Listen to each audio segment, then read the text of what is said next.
Hello दोस्तों, एक बार फिर से स्वागत है आपका अपने यूट्यूब चैनल में।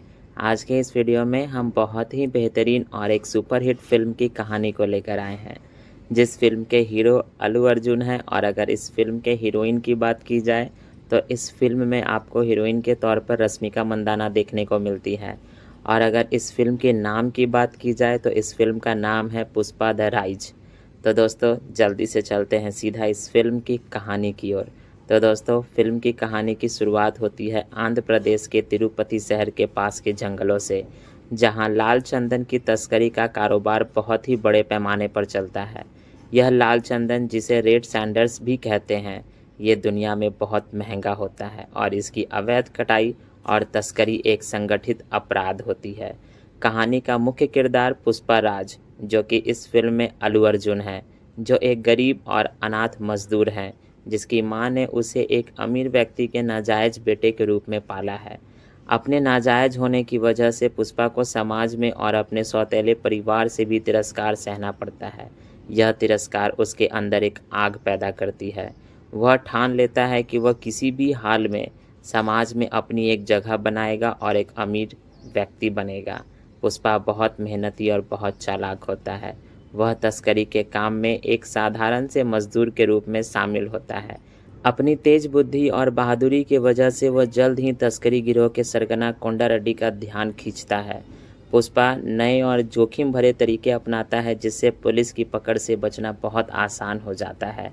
उदाहरण के लिए वह चंदन के लट्ठों को यानी चंदन के लकड़ियों को नदी में बहाकर नीचे की तरफ पहुंचाने का तरीका निकालता है। अपनी काबिलियत के कारण पुष्पा धीरे धीरे गिरोह में ऊपर उठता चला जाता है। वह कोंडा रेड्डी के भाई जॉली रेड्डी और पत्नी मोंगली के साथ काम करता है। इसी दौरान पुष्पा की मुलाकात गांव की एक लड़की श्रीवली यानी कि रश्मिका मंदाना से होती है। पुष्पा को पहली नज़र में ही उससे प्यार हो जाता है। श्रीवली एक सीधी साधी और साधारण सी लड़की होती है जो दूध का कारोबार करती है। पुष्पा उसे इम्प्रेस करने के लिए पैसे खर्चता है और आखिर में उसे जीत लेता है। श्रीवली भी उसके प्यार को स्वीकार करती है। जैसे जैसे पुष्पा का कद बढ़ता है, वह कोंदा रेड्डी के पार्टनर जॉली रेड्डी और शेखावत के साथ टकराव में आ जाता है। पुष्पा अपनी शर्तों पर काम करना चाहता है और उसे लगता है कि उसके बॉस उसे पर्याप्त सम्मान और पैसा नहीं दे रहे हैं। एक बड़ी खेप के दौरान पुष्पा पुलिस से एक बड़ी डील करता है और खुद के लिए बहुत पैसा बचा लेता है। वह धीरे धीरे कोंडा रेड्डी को साइड करके खुद का गिरोह बनाने लगता है। वह सीधे मुंबई के बड़े खरीदारों से संपर्क करता है और खुद का नेटवर्क स्थापित कर लेता है। अब वह सिर्फ एक मजदूर नहीं बल्कि एक बड़ा तस्कार बन चुका होता है।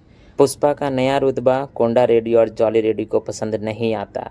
वे उसे ख़त्म करने की कोशिश करते हैं। जॉली रेड्डी श्रीवल्ली को परेशान करके पुष्पा को सबक सिखाने की कोशिश करता है, जिससे पुष्पा बहुत गुस्सा हो जाता है और वह जॉली रेड्डी को बुरी तरह पीटता है। इस घटना के बाद पुष्पा और कोंडा रेड्डी के बीच दुश्मनी और गहरी हो जाती है। फिल्म के क्लाइमेक्स में एक सख्त और ईमानदार पुलिस ऑफिसर भंवर सिंह शेखावत की एंट्री होती है, जिसे इस इलाके में हो रही लाल चंदन की तस्करी को रोकने के लिए तैनात किया गया है। शेखावत एक क्रूर और चालाक पुलिस वाला होता है, जो पुष्पा के सामने एक मजबूती विरोधी के रूप में खड़ा होता है। पुष्पा अपनी ताकत और पैसों के दम पर शेखावत को रिश्वत देने की कोशिश करता है, लेकिन शेखावत इसे अपनी बेइज्जती मानता है। वह पुष्पा की सारी संपत्ति जब्त कर लेता है और उसकी हरकतों पर लगाम कसने की कोशिश करता है। फिल्म का अंत एक ज़बरदस्त टकराव के साथ होता है, जहां शेखावत पुष्पा को गिरफ्तार करता है और उसे सबके सामने बेइज्जत करता है। वह पुष्पा को अपनी संपत्ति और रुतबा खोने की धमकी देता है।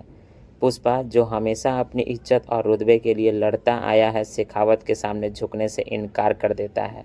फिल्म का अंत इस नोट पर ख़त्म होता है कि पुष्पा ने शेखावत के सामने घुटने टेकने से मना कर दिया है और अब वह उसके खिलाफ बदला लेने की ठान लेता है। शेखावत पुष्पा से कहता है, पुष्पा अब तू झुकेगा, लेकिन पुष्पा जवाब देता है, पुष्पा मैं झुकेगा नहीं। और यह लाइन इस फिल्म का एक आइकॉनिक डायलॉग बन जाता है।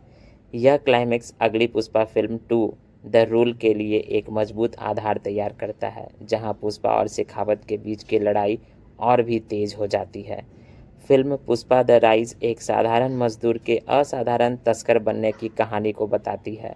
जो अपनी पहचान और सम्मान के लिए हर हद पार कर सकता है और कर जाता है। तब दोस्तों आज के इस वीडियो के लिए बस इतना ही। अब हम लोग मिलेंगे ऐसे ही किसी और वीडियो में किसी और फिल्म की कहानी के साथ। तब तक के लिए आप अपना ध्यान रखिएगा। धन्यवाद।